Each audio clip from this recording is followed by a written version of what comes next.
ओम नमः श्री यतिराजाय विवेकानंद सूरये सच्चिद सुख स्वरूपाय स्वामिने तापहारिणे। प्रथमे ठाकुर मा स्वामीजी বীরেশ্বর শ্রী জগদ্ধাত্রী এদের প্রত্যেককে আমার আমন্ত্রিত ভূমিষ্ঠ প্রণাম। আর আজকের এই স্বদেশ আই ফাউন্ডেশনের যারা পরিচালক, যারা আজকে এখানে স্বামী বিবেকানন্দের ভাবনার অনুধ্যানের সুযোগ দিয়েছেন, তাদেরকে আমার আন্তরিক প্রীতি শুভেচ্ছা। এবং ব্রহ্মচারী দিবাকর, চৈতন্য, সামনে উপবিষ্ট বিশিষ্ট বক্তা সোমনাথ বাবু, অরিজিৎ সরকার, কুসুম দিদি এবং অন্যান্যরা, এবং আপনারা যারা আজকে এই অনুষ্ঠানে উপস্থিত হয়েছেন। এবং একটু আগে খুব ছোট্ট সংক্ষিপ্ত একটি জ্ঞান প্লাবন আমরা শুনলাম, একটা সাবধান বাণী শুনলাম। সাবধান বাণী কিসে না, আমরা যদি আমাদের ঋণ শোধ না করি তাহলে স্বামীজি আমাদের বলেছেন বিশ্বাসঘাতক, দেশদ্রোহী। ঠিক এই কথাগুলি স্বামী বিবেকানন্দ আমাদের সামনে ছুড়ে দিয়েছেন। কেন বললেন শ্রীরামকৃষ্ণের ভাবগঙ্গার ভগীরথ এই অপূর্ব কথাটি? তাহলে প্রথমে আমাদের জানতে হবে যে আমরা কিভাবে থাকবো সে ব্যাপারে তিনি কি বিষয়টি বলেছিলেন। কারণ আমরা দেখেছি যে আজকের দিনে যখন আর্যরা এলেন এখানে, তারা শান্তিপ্রিয়, চাষবাস করে শস্যাদি উৎপন্ন করে শান্তিতে স্ত্রী পরিবার পালন করতে পেরেই খুশি ছিল, তাতে হাঁপ ছাড়বার অবকাশ যথেষ্ট ছিল। কাজেই চিন্তাশীলতার সভ্য হবার অবকাশও তাদের অনেক বেশি অধিক ছিল। অর্থাৎ আমাদের জনকরাজা যখন স্বহস্তে লাঙল চালাচ্ছেন এবং সেকালের সর্বশ্রেষ্ঠ আত্মবিদ তিনি এখানে, তিনি কিতে আছেন? তিনি শান্তিতে আছেন, ভোগেও আছেন। তিনি এক হাতে লাঙল চালাচ্ছেন, এক হাতে রাজকার্য করছেন, এবং মননশীলতায় তিনি ব্রহ্মজ্ঞানী। এবং তার বিদ্যা এবং ধর্মের পায়ের তলায় তরোয়াল ছিল, এবং তার একমাত্র কাজ ধর্ম রক্ষা করা, মানুষ ও গবাদি শ্বশুর পরিত্রাণ করা। বীরের নাম কি? আপত্রাতা। ক্ষত্রিয়, লাঙ্গল তরোয়াল তাদের কাছে, আর সকলের অধিপতি হলেন, রক্ষক হলেন ধর্ম। সুতরাং এই যে আমাদের দেশটি ভারতবর্ষ, কেন এটি সব থেকে আলাদা? কেন না, এদের চেহারা, তার জলসম্পদ, তার প্রাণী সম্পদ, তার প্রাকৃতিক সম্পদ সেই দেশের মানুষকে সেইভাবে গড়ে তোলে। এটা আমরা সবাই ভুলে যাই না। জানো, পাশ্চাত্য শিক্ষায় আমরা কিন্তু ভুলে যাচ্ছি যে আমাদের প্রকৃতিটা কি। ভুলে গেলে কিন্তু আমরা বিবেকানন্দকে বুঝতে ভুল করব। বিবেকানন্দ তার যে বাণীর নির্যাসটা দিয়েছিলেন, ভারতবর্ষের এ প্রান্ত থেকে ও প্রান্ত, প্রতিটি কথা তার জীবনের কোষ্ঠী পাথরে যাচাই করা এক অপূর্ব অভিজ্ঞতা এবং উপলব্ধি। সেই জন্য তিনি আমাদের যখন ইউরোপীয়রা বলছেন, তুমি ইউরোপীয় কোন দেশকে কবে ভালো করেছো? যেখানে দুর্বল জাতি পেয়েছো তাদের সমূলে উৎপাদন করেছো, তাদের জমিতে তোমরা বাস করেছো, তারা একেবারে বিনষ্ট হয়ে গেছে। তোমাদের আমেরিকার ইতিহাসটা কি? তোমাদের অস্ট্রেলিয়া, নিউজিল্যান্ড, প্যাসিফিক দ্বীপপুঞ্জ, তোমাদের আফ্রিকা, সকলে তোমরা সে সকল কোথায় গুণজাত, একেবারে নিপাত, সেই বন্য পশুবৎ তাদেরকে তোমরা মেরে ফেলেছ। আর যেখানে তোমাদের শক্তি নেই সেইখানেই মাত্র অন্য জাত জীবিত রয়েছে। এটা কেন তিনি বললেন না, ভারতবর্ষ কোনোদিন কস্মিন কালেও কোনোদিন করেনি। ভারতবর্ষের প্রত্যেক সামাজিক এবং নিয়ম দুর্বলকে রক্ষা করবার জন্য এটা একমাত্র ভারতবর্ষে রয়েছে। তাই স্বামীজি কি বলছেন? ভারতবর্ষ যদি মরে যায় পৃথিবী মরে যাবে। কারণ কি? এই দুর্বলকে রক্ষা করার এই ফিলোসফি আর অন্য কোনো ধর্মে নেই, কোনো দেশে নেই, একমাত্র রয়েছে কোথায়? ভারতবর্ষে। সেই জন্য মনে রাখতে হবে যে ইউরোপীয় যে এত বড় করে আমাদের সভ্যতার উন্নতির বড়াই করে, তারা কিন্তু আমাদেরকে কিভাবে তারা আমাদের ভারতবর্ষকে লুণ্ঠন করে আমাদের শোষণ করেছে সেই ইতিহাস স্বামীজি দর্থ ভাষায় বলেছেন। এবং তিনি বারবার এটা বলেছেন যে কি না, জাতীয় সংহতির প্রশ্নে বিচ্ছিন্নতাবাদ এবং সন্ত্রাসবাদ এই কথাটা আমদানি করা শব্দ এই সনাতন ধর্মে বহিষ্করণ বা বর্জন বলে কোনো শব্দ নেই। এটা আমাদের প্রত্যেক ভারতবাসীকে বুঝতে হবে যে আমরা সেবা করবার আগে যে আমরা কারা, কোন রিচ কালচার থেকে আমরা আসছি, কোন একটি অপূর্ব সংস্কৃতি থেকে আমরা আসছি। কারণ স্বামীজি মনে করছেন এটা হিন্দু ধর্মের বৈশিষ্ট্য নয়, কারণ তার যখনই ইচ্ছে আমি তোমার ক্ষতি সাধন করতে পারি কিন্তু করছি না, এইরকম আভাস কখনোই লক্ষিত হয় না সনাতন ধর্ম। তাই তিনি বলছেন কি, অপরকে কেবল সহ্য করে না, তাকে সাদরে গ্রহণ করে নেয়। সুতরাং ভারতবর্ষের ইতিহাসে দেশীয় ধর্ম এবং রাজনীতির চরিত্রে কখনোই ইউরোপিয়ান বা মুসলমানদের মতো অন্যান্য জাতিদের ধ্বংস করে নিজেদের অধিকার প্রতিষ্ঠা করার প্রবণতা ছিল না। এটাই হিন্দু, এটা মাথায় রাখতে হবে। সেই জন্য দেশীয় রাজাদের মধ্যে আমাদের যুদ্ধ দাঙ্গা ছিল, কিন্তু সেগুলো রাজনৈতিক কারণে, ধর্মের কারণে নয়।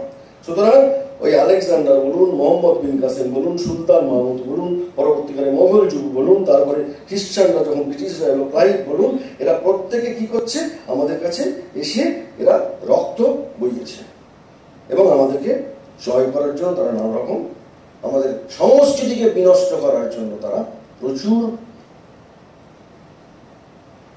উপায় অবলম্বন করেছে।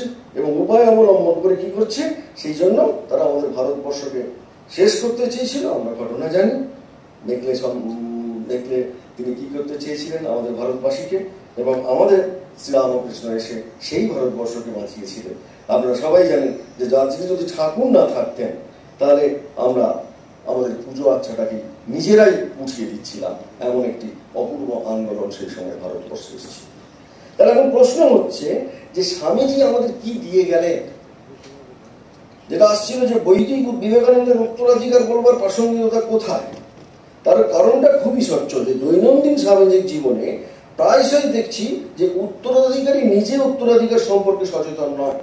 কেউ আসে মনে করিয়ে দিলে তবে আমি তো এত কিছুর মালিক। আমরা ভারতবাসীরা এই যে মালিক এটা বুঝতে পারি না। কারণ কি, এটা আমাদের কেন বুঝতে পারি না, না আমরা ধরতেই পারি না যে আমরা কিসের মালিক।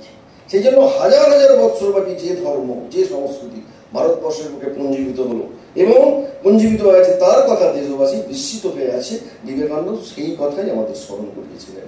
এবং আমরা কি করে তাদের দেশমাতৃকার যে ভাগ্যবিধাতা, ইয়া দেবতা সম্পর্কিত, তার যে আদিদৈবিক রূপ, এই যে তুষুর একটু আগে তিনি বললেন তুষার কীটধারী নগাদিরাজ হিমালয়, দক্ষিণে ভারত মহাসাগর, পূর্বে বঙ্গোপসাগর, পশ্চিমে আরব সাগর, স্বর্গ থেকে যেন সুরধ্বনি বিচিত্র রাগে গঙ্গা যমুনা কাবেরী গোদাবরী রূপে দেশমাতৃকার অঙ্গে অঙ্গে তারা যখন সদস্যতি হচ্ছে, তাকে আরো লাবণ্যময় করে তুলছে।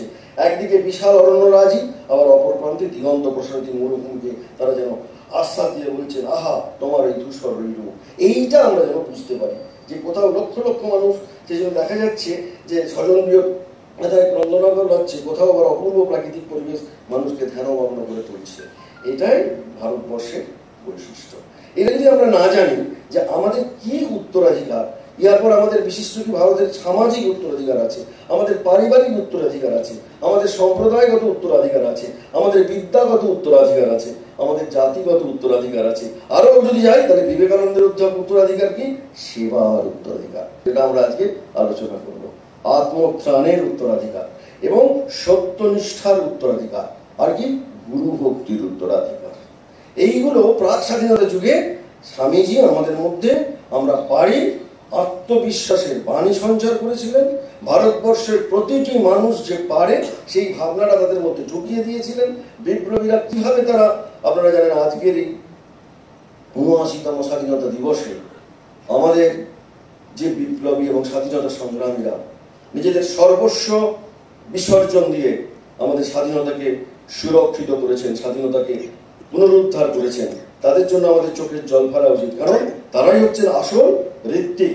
সেই যে আত্মত্যাগের প্রকৃত শিক্ষার উত্তরাধিকার, প্রেমের উত্তরাধিকার, পবিত্রতার উত্তরাধিকার এবং সর্বোপরি মাতৃত্বের উত্তরাধিকার, এটা আমাদের বুঝতে হবে।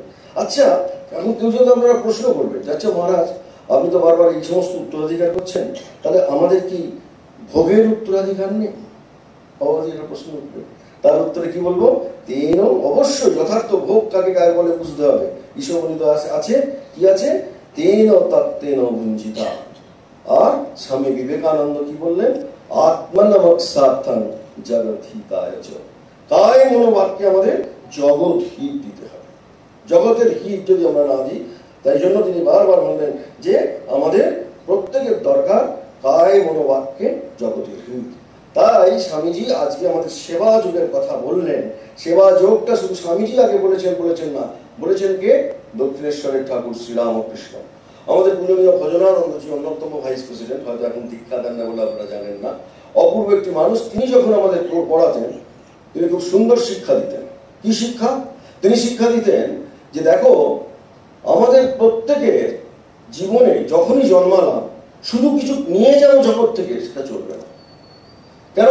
জগতের মধ্যে একটি সাইকেল চক্র চলছে, সেই চক্র তোমাকে কিছু সঙ্গে সঙ্গে করিয়ে নেবে যাতে তুমি এই জগৎ থেকে কিছু দিতে পারো। যদি তুমি জগৎকে না দাও, তোমার অসুখ বিসুখ, তোমার নানা রকম যন্ত্রণা এবং তোমার দুর্ঘটনা তোমাকে আস্তে আস্তে সমস্ত করিয়ে নেবে। তোমাকে এমন মানসিক দুঃখ দেবে, তুমি ভাবলে যে আমি তো বেঁচে গেলাম। বেঁচে আমরা কেউ যাই না। সুতরাং আমাদের প্রত্যেককে কি করতে হবে না, আমরা যা নিচ্ছি, একটু আগে যে কথাটি স্বামী জ্ঞানালোকানন্দজি তার ছোট্ট বক্তৃতায় সুন্দর করে বলছেন, কি না আমাদের প্রত্যেককে দেবার জন্য চাই তৈরি থাকতে হবে। আর সেই দেওয়াটা কি হবে? শিবজ্ঞানে জীব সেবা। কেন দেব না? সেই দেবা কথাটি কেন? সেবা কথাটির জোয়াল স্বামীজি সহজে গ্রহণ করেননি। সেবা আমরা সহজে করতে যাইনি। কেন? হৃদয়ের মধ্যে অপরকে বিপদমুক্তি করার এক সর্বনাশী দৃষ্টিভঙ্গি নিয়ে তিনি বসেছিলেন। যারই সরস্বতী গুরুজি দুঃখী প্রার্থীদের অযাচিতভাবে দামি বস্ত্র দিতেন। আমরা স্বামীজিকে দেখেছি নিজের জীবনকে বাজি রেখে ঘোড়ার তলায় কৃষ্ণর মুখ শিশুকে রক্ষা করতেন। নৌকার পালের খুঁটিতে গোড়া সৈনিকের রক্তপাতকে বন্ধ করার জন্য নিজের উপস্থিত বুদ্ধির প্রয়োগ করতেন। পরীক্ষার ফি মুকুব করার জন্য কেরানি রাজকুমারকে ভয় দেখাতেন।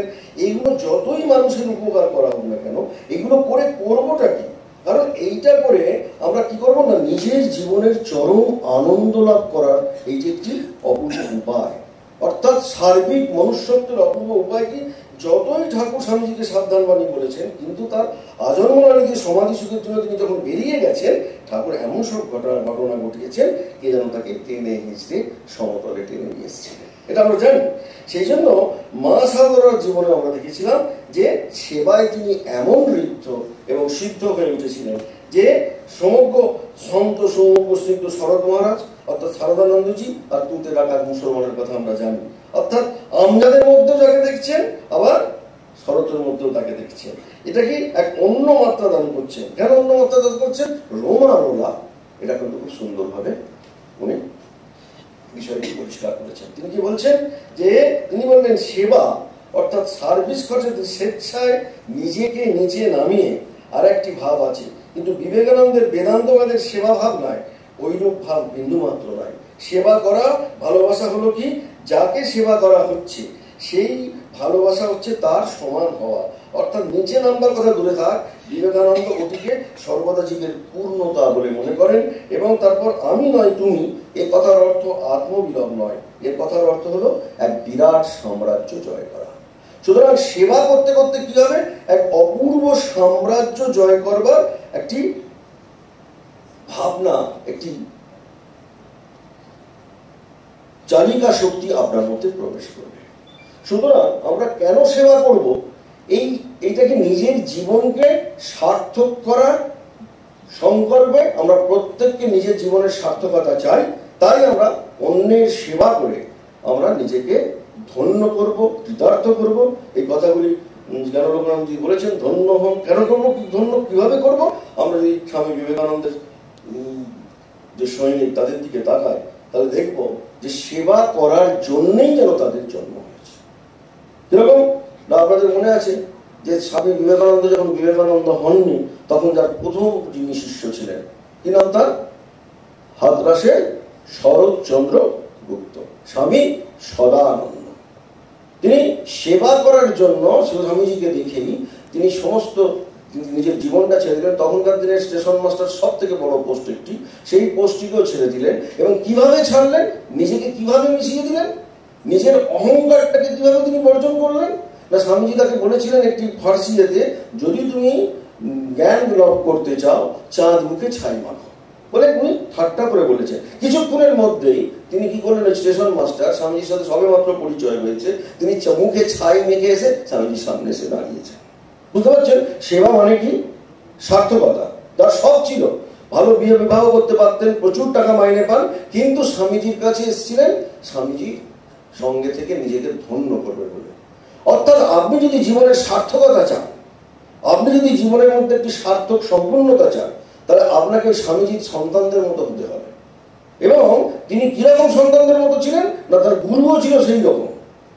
তার গুরুর কথা যখন আমরা শুনবো, যে আমরাও বুঝতে পারবো যে তিনি বলছেন যে সেবার জন্য তিনি তার সমস্ত বিসর্জন দিলেন কেন। এই কেন প্রশ্নটার উত্তরকে তিনি বলছেন, আমি যখন চলতে পারছি না, একসঙ্গে দুজনে বেরিয়েছেন হিমালয়ের পথে, তখন তিনি যখন চলতে পারছেন না, তার পায়ে বুট জুতো ছিল সেটা পুঁটলির মধ্যে ঢুকিয়েছেন। যখন তিনি বুট জুতো পুঁটলির মধ্যে ঢুকিয়েছেন তখনও চলতে পারছেন না, তখন বলছে দেখ তোর দ্বারা কিছু হবে না, আয় দ্রুত বলে এক হাতে আমার শরৎকে ধরেছেন, এক হাতে ওর পুঁটলিটা নিয়ে মাথায় চাপিয়েছেন। উনি যখন বলছেন আমাকে তুমি ধরছেন, আমার তখন শরীরের এমন বাজে অবস্থা, আমি আমার গুরুদেব ওই যে জুতোর পুঁটলিটা মাথায় নিয়েছেন সেটা যে তাকে বলবো সেও আমার মনে নেই।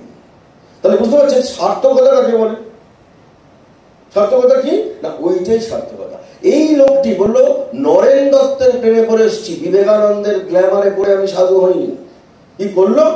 কলকাতায় প্লেগ, সবাই পালিয়ে যাচ্ছে, থাঙ্গররা পর্যন্ত পালিয়ে যাচ্ছে, এত বন্ধ, প্রচন্ড নোংরা।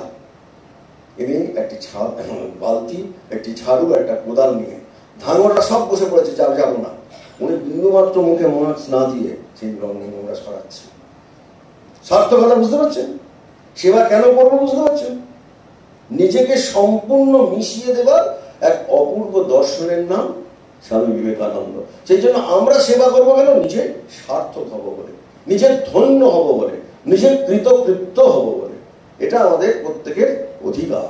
এই অধিকার যতক্ষণ না আমরা পাচ্ছি ততক্ষণ আমাদের সেবার হাত যাবে না। এবং হাতরাসের এই সদানন্দ শুধু নয়, স্বামীজির সঙ্গে যারা এসছেন তারা কি করেছেন না, ওই রকম ভাবে একটি অপূর্ব জীবনে রূপান্তরিত হয়ে গেছে। আপনাদের মনে আছে সুরজ রাওয়ের কথা? সুরজ রাওকে স্বামীজির মারাঠি চেলা। তিনি মাদ্রাজের সমুদ্রের ধার দিয়ে যাচ্ছেন, হঠাৎ দেখছেন আলো জ্বলছে, জেলে যেতে সেই আলো জ্বলাতে কি হচ্ছে না, সবাই খুব আনন্দ করছে। বুঝাই তোমরা তো আনন্দ করছো কেন? বলে জানো না জগৎগুরু আ গিয়া। জগৎগুরু মতলব কে না, বিবেকানন্দ তখন সবে মাত্র ফিরছেন। এবং উনি এতে এসছেন যেমন শ্রীলঙ্কা থেকে চেন্নাই যাওয়ার আগে উনি ওই দিক দিয়ে যাচ্ছেন, সেই জন্য সব জায়গাতে আলো জ্বলেছে বা যে জগৎগুরু আ গিয়া। তোমার জানি যে জগৎগুরু, তাহলে তো আমাকেও দেখতে যেতে হয়। 100 কিলোমিটার হাঁটলে জগৎগুরুকে দেখবেন বলে। জীবনের সার্থকতা নির্ভর করছে কি 100 কিলোমিটার হেঁটে তিনি স্বামীজিকে একবার দেখার জন্য গেলেন, কিন্তু স্বামীজির ট্রেন বেরিয়ে যাবে, তখন বড় বড় শাল কাঠ ফেললেন রেলওয়ের সামনে।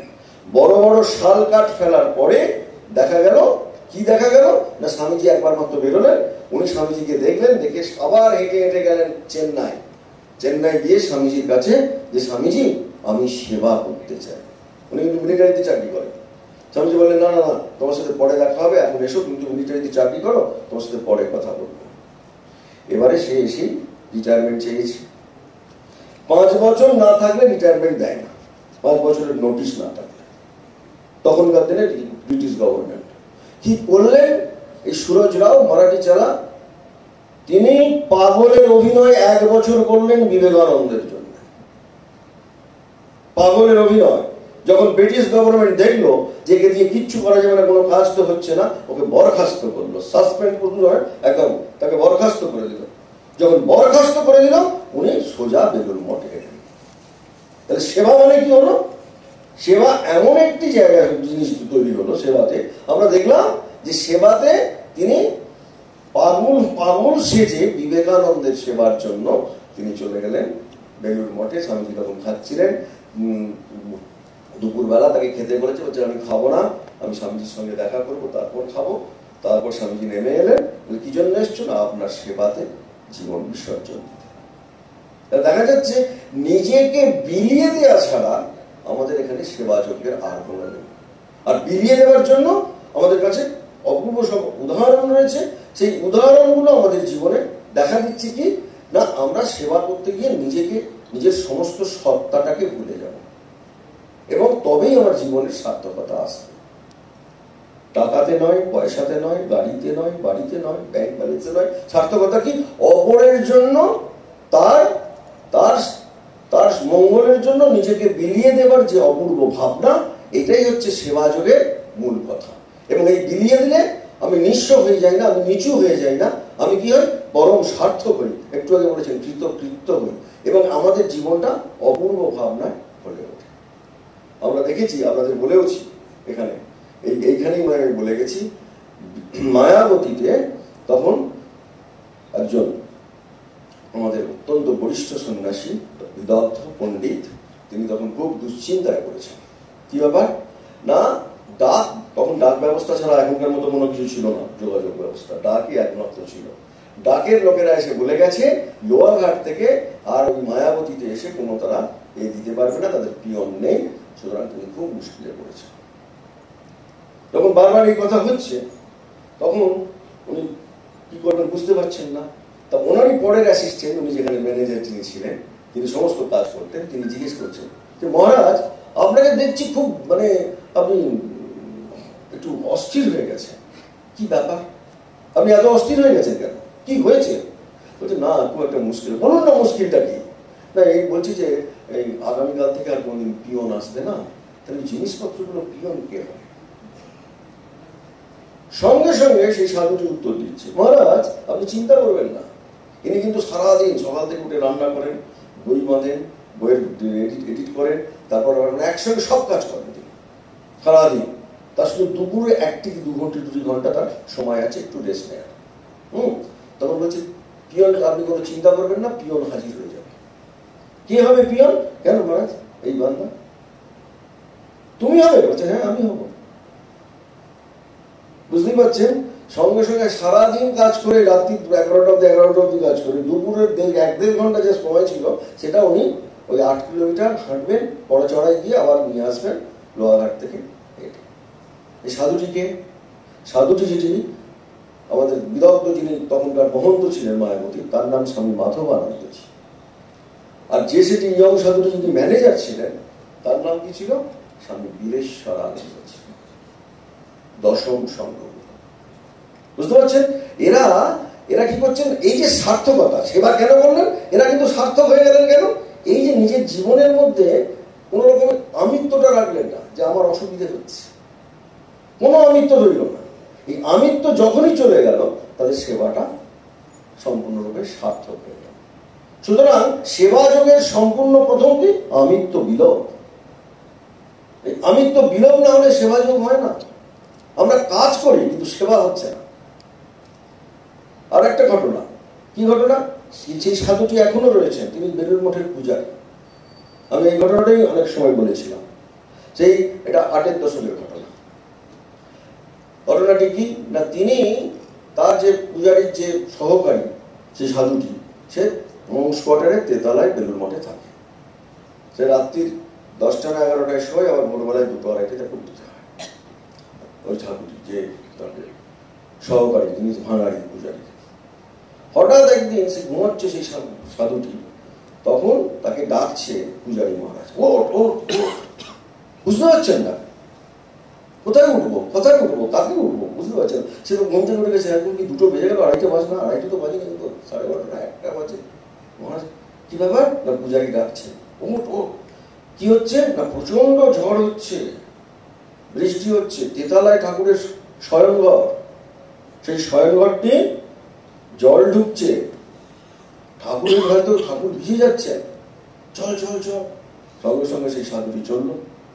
সেই একদম সেই 6টা চাবি খুলে ওপরে উঠে দেখলো, হ্যাঁ ঠিক, জলে ভিজে যাচ্ছে, মশারি ভিজে গেছে, সমস্ত মুছে টুছে আবার মশারি পাল্টে দরজা বন্ধ করে আবার ফিরে এল।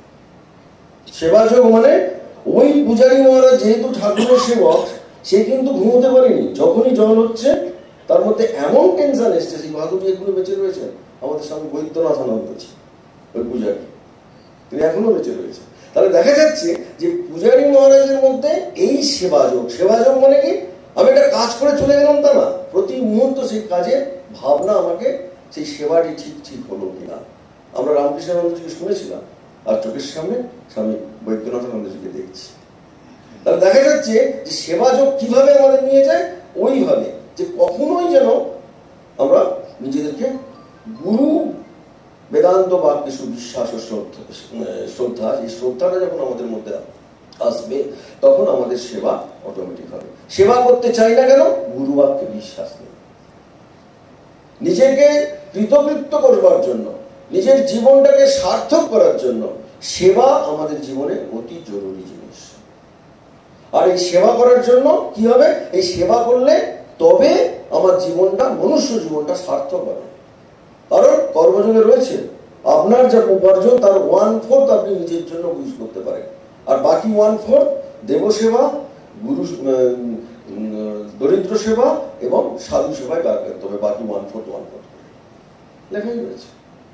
এবং তবেই আপনার জীবনটা কি হবে? একটি অপূর্ব, এই যে বলছিলাম সাইকেল, ওই চক্রটা যেটা আমাদের বজরানন্দজি শিখিয়েছেন, যে আমরা যখন দিতে পারবো, আমার উপার্জনের 3/4 যদি আমি অন্যের জন্য ব্যয় করতে পারি, তবে আমার জীবনটা কি হয়? সার্থক হয়। আর এই সার্থকতার কথা শ্রীরামকৃষ্ণ বলেছেন। তাকে তার অন্যতম রসদার একে বলছেন, শুনে তোমার আমি দান নিতে পারি কেন জানো তো? তোমার 12 হাত কাকুরের 13 হাত বিচি।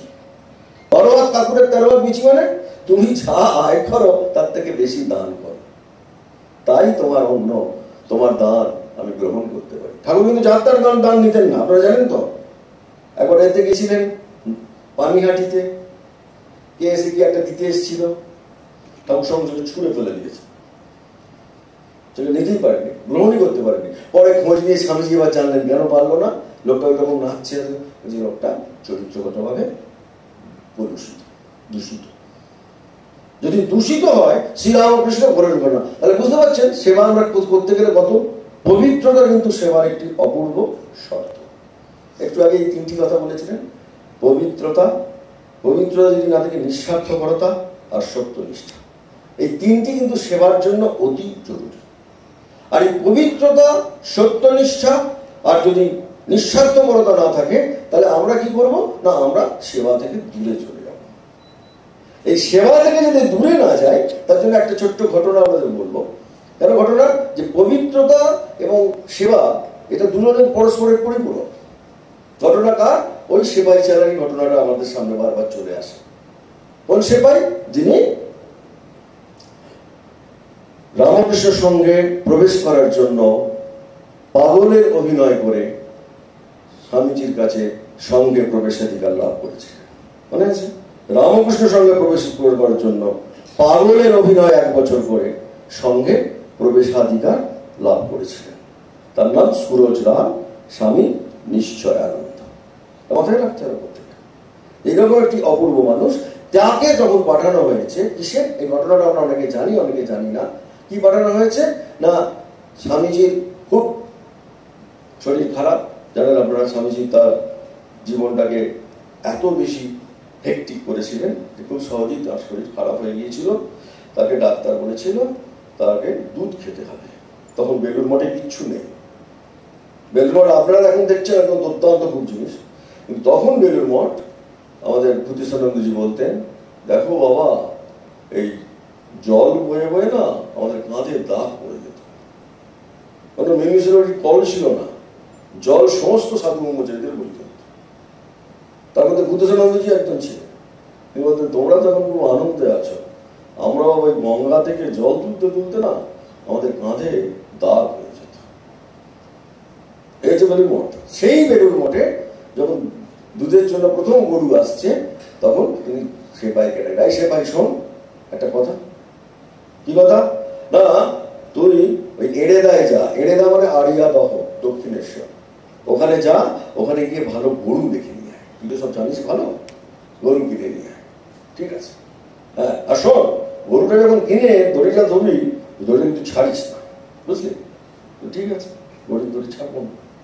বলে কি হলো না, ও চলে গেল কিনতে। গরু আপনারা জানেন গরু কি করে কেনে না, গরুর ল্যাজটাকে একটু মুছে দেখে নিতে হয় কিনা, সব দেখে টেকে গরুটাকে তুলেছে মন্দির। তখন তো আর এরকম একটাও ব্রিজ নেই, এই যে হাওড়া ব্রিজ, বালি ব্রিজ, কোনো ব্রিজ নেই। এবং কোনো মেশিনের নৌকাও নেই। নৌকা কি? ওই পালনোয়া, হাতের মাঝিদের যে নৌকা, এই নৌকা করে গেছে। কিছুক্ষণ গরুটা নিয়ে যখন ফিরছে বেলুড় মঠে, তখন জোয়ার এসছে। প্রথমবার জোয়ার এসছে, গরুটা লাফিয়েছে। দ্বিতীয়বার জোয়ার এসছে, গরুটা দুরম্বর লাগিয়েছে। তৃতীয়বার লাফিয়েছে, গরুটা মাঝ গঙ্গায় দিয়েছে ছাড়া। আমরা কি করবো? গরু দুটো ছেড়ে দেবো নিশ্চয়ই, আমরা তাই করতাম। কিন্তু সেপাই কি করলো? দড়ি সমেত দিয়েছে গঙ্গায় ঝাঁপ।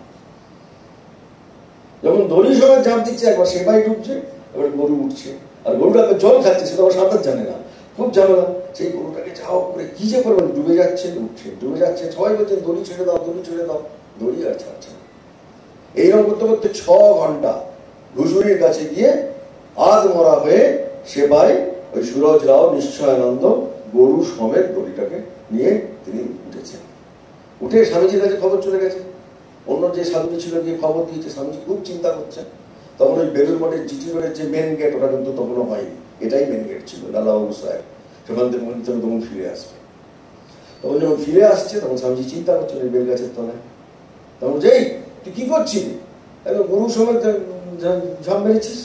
বলছেন কি করবো স্বামীজি, আপনি যে বলেছিলেন দেখ সেপাই, গরু যখন তুই কিনবি গরুর দড়িটা ছাড়িস না, ওই যে আপনি বলেছিলেন, সেই যে দড়ি আমি ধরেছিলাম, এই স্বামীজি আপনার সামনে এবার দড়িটা ছাড়ছি। সেবা যোগ, একে বলছে জীবনের সার্থকতা। কেন বলছি বুঝতে পারছেন? জীবনের আমাদের বিপ্লবীরা জীবনের সার্থক হয়েছিলেন। কিরকম হয়েছিলেন? একটি মায়ের কথা মনে পড়ছে, নড়িবালা গুহ। এরা কিরকম সার্থক মানুষ। আমরা কেউ সার্থক হতেই পারিনি, টাকা পয়সা থাকতে পারে, কিন্তু আমরা কেউ সার্থক হইনি। কেন? এরা সার্থকতা পেয়েছিলেন। নড়িবালা গুহ তিনি গিয়েছিলেন কোথায় না, কোন একজন বিপ্লবী, খুব সম্ভব রামকৃষ্ণ বিশ্বাস না কি নাম, তিনি ধরা পড়েছেন, কিন্তু তার পিস্তলটা কোথায় আছে এরা জানতে পারেন। বিপ্লবী সংগঠন। তা উনি তার স্ত্রী সেজে চলে গেলেন জেলে, গিয়ে জিজ্ঞেস করে নেন যে কোথায় পিস্তল আছে। বলে পিস্তলটা নিয়ে জায়গায় দিই, ব্যাস ট্রেগারের লোক খবর পেয়ে গেল। যখন খবর পেয়ে গেল, কি করলো? সঙ্গে সঙ্গে তাকে ধরবার জন্য লোক ডাকলো। উনি পেশোয়ারে পালিয়ে গেলেন, রেহাই পেলেন না। ওনাকে ধরলো, প্রচন্ড অত্যাচার করলো, এত অত্যাচার করলো যে তিনি প্রায় পাগলের মতো হয়ে গেলেন।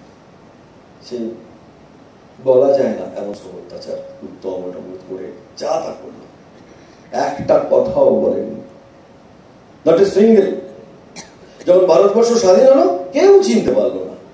1967 সালে গোয়া বাগানের বস্তিতে অনাহারে অনশনে মরে গেল। পাপ, আমরা পাপ করছি প্রত্যেকে, স্বাধীনতা ভোগ করছি, আর যারা স্বাধীনতা এনেছেন তাদের কিচ্ছু দেখেনি। বুঝতে পারছেন? কেন সেবা করব? কেন আপনারা প্রত্যেকে সেবা করবার জন্য দায়বদ্ধ? স্বামীজি কেন বলেছেন যে আমরা জন্ম হইতে মায়ের জন্য বলি প্রদত্ত, আর যতক্ষণ না এই মায়ের ঋণ আমরা শোধ করি, ততক্ষণ আমাদের কারুর রেহাই নেই।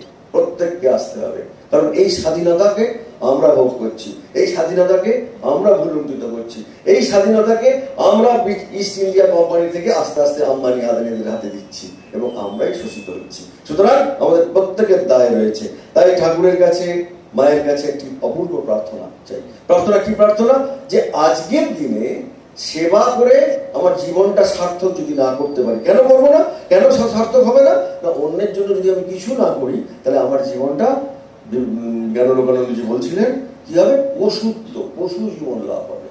তাই ঠাকুরের কাছে, মায়ের কাছে প্রার্থনা জানাই যেন আমরা এই পশু জীবন লাভ না করি। স্বামীজি দেখিয়ে গেছেন, স্বামীজি করে গেছেন, স্বামীজি বলে গেছেন, তার সন্তানদের তৈরি করে দিয়েছেন কিভাবে সেবা করতে হবে। তা আমরা সন্তানদের সেই লক্ষ্যটাকে সামনে রেখে আমরা যেন সেবা যুগে নিজেদের সর্বস্ব বিলুপ্ত করতে পারি। কারণ আমরা প্রত্যেকে সারাদিন জবধান করতে পারি না, তাই রামকৃষ্ণ সংঘ তৈরি। যদি আমরা সারাদিন জবধান করতে চাইতাম, আমাদের সংঘ তৈরি হতো না। আমাদের দুবেলা আমাদের জবধান করতে হবে, কিন্তু তার মধ্যে সেবাটা কি? সর্বদাই সেবাটা হচ্ছে ভগবানের সেবা। এই ভাবনা রেখে আপনারা যদি করতে পারেন, যেটা ঠাকুর বলছেন যে জানে হরির মা জানে এ মালিকের, এটা আমার নয়, ঠিক সেই রকম আমরাও যেন এই জানতে পারি যে এই সেবাটা ভগবান শ্রীরামকৃষ্ণের। সুতরাং সেবা যোগে আমরা নিজেদেরকে যেন বিলিয়ে দিতে পারি, এটাই আমাদের একমাত্র প্রার্থনা। ছোট্ট একটি যে সেবাযোগ সারাক্ষণ চলে, সেবাযোগ কোনো আলাদা কম্পার্টমেন্ট নয়। তাই ছোট্ট একটা ঘটনা বলবো, বলে শেষ করব। কেন আপনিও আপনার জীবনটাকে কম্পার্টমেন্ট করবেন না। এটা স্পিরিচুয়াল, এটা সেকুলার, সমস্তটা স্পিরিচুয়াল। ঘুম থেকে উঠে ঘুমোতে যাওয়া পর্যন্ত সমস্তটা স্পিরিচুয়াল। এটা যখন ভাবতে পারবেন তখন দেখবেন আপনার ভাবনা অনেক সুন্দর হয়ে গেছে। এটা রামকৃষ্ণ মিশন সেবা প্রতিষ্ঠানের ঘটনা, হয়তো আপনারা অনেকে জানেন। ঘটনাটি কি, একজন নবনিযুক্ত সন্ন্যাসী, খুব বেশি বয়স নয়, তিনি ওখানে সেবা প্রতিষ্ঠানে কাজ করছেন। শিশু মঙ্গল তখন নাম, শিশু মঙ্গলে কাজ করছেন এবং সেখানকার যিনি ফাউন্ডার তিনি ওখানে সারাদিন ধরে মায়েদের সেবা, রোগীদের সেবা করছেন। তা এই সন্ন্যাসীটির মনের মধ্যে সর্বদা একটি সংকোচ ভাব এসছে। কি ব্যাপার না, মহারাজ যিনি আমাদের মহন্ত মহারাজ সেক্রেটারি ওখানকার, তিনি সারাদিন সেবা টেবা করে যখন জব করতে বসেন, তিনি কি করেন না, ওই সব সমিতি কিছু স্নানও করেন না, জামাও পাল্টান না, কিছুই করেন না, ওইখানেই বসে বললেন মালা নিয়ে জব করতে পারেন। মনের মধ্যে লাগছে, কারণ গুরুদেব তো বলেছে জব করতে হবে কি শুদ্ধ সত্য হয়ে সুন্দর করে। আর সেখানে ওই রকম রুগীদের ঘেটে এলো, অত সব নোংরা ঘেটে এলো, তাহলে সেবা করছে না, ওর কোনো কিছুই ভালো লাগছে না। 6 মাস এরকম যাওয়ার পরে একবার ওই মহারাজকে, ওই নতুন প্রণামার তাকে তিনি তখন জিজ্ঞেস করেছেন, মহারাজ একটা কথা জিজ্ঞেস করে। কি কথা না, আপনি সারাদিন সেবা করছেন এবং জব করার সময় দেখছি আপনি স্নানও করলেন না, জামাও পারলেন না, কিছুই করলেন না। মহারাজ চুপ করে গেলেন। কিছুক্ষণ চুপ করে থেকে বলে, আচ্ছা তুমি যদি মন্দিরে যাও তোমার কি ভাব আসে? খুব ভালো ভাব আসে মহারাজ, খুব পবিত্র হয়ে গেলাম, ভগবানকে দেখলাম। হ্যাঁ, তারপরে কি তোমার মনে হয় যে কোনো অপবিত্র কাজ তুমি করতে পারো? যে না। তাহলে মন্দির থেকে এসে যদি কেউ জব করে তাকে কি আবার স্নান করা, জামা কাপড় পাল্টানো দরকার? যে না মহারাজ, দেখো এতক্ষণ ছিলাম আমি নারায়ণদের সঙ্গে, রুগী নারায়ণ, তাদের আমি সেবা করেছি। তাদের সেবা করে নিয়ে এসে আমি যদি আবার নিজেকে পরিষ্কার করি তাহলে একটা আলাদা হয়ে গেল, এটা তো রুগী নারায়ণ হলো না। বুঝেছ? সেই জন্য আমার কাছে কোনো ফারাক নেই যে তুমি মন্দিরে গেলে কি, মন্দিরটাই হচ্ছে আমাদের হসপিটাল। সেই মন্দির থেকে এসে আমি কেন শুধু শুধু চান করতে যাব, জামা কাপড় পাল্টাতে যাব? আবার তো ভগবানেরই নাম করছি, তাই আর পাল্টাই। এই ফাউন্ডারটার নাম আপনারা জানেন, স্বামী মাধবানন্দজির অন্যতম সহোদর স্বামী দয়ানন্দজি, তিনি অন্যতম প্রেসিডেন্ট ছিলেন। আর ওই নবযুক্ত যিনি সন্ন্যাসী যিনি জিজ্ঞেস করলেন তার নাম আমাদের ব্রহ্মলীন মহাপুরুষ চতুর্দশ অধ্যক্ষ স্বামী গহনানন্দজি। নমস্কার। আপনারা এদের উদাহরণগুলোকে সামনে রেখে সেবা কেন করব, লোকের উপকার কেন করব, জীবনকে সার্থক করব বলে উপকার করব, এটা যেন আমাদের মনে থাকে। জয় ধূ শ্রীরামকৃষ্ণ। নমস্কার।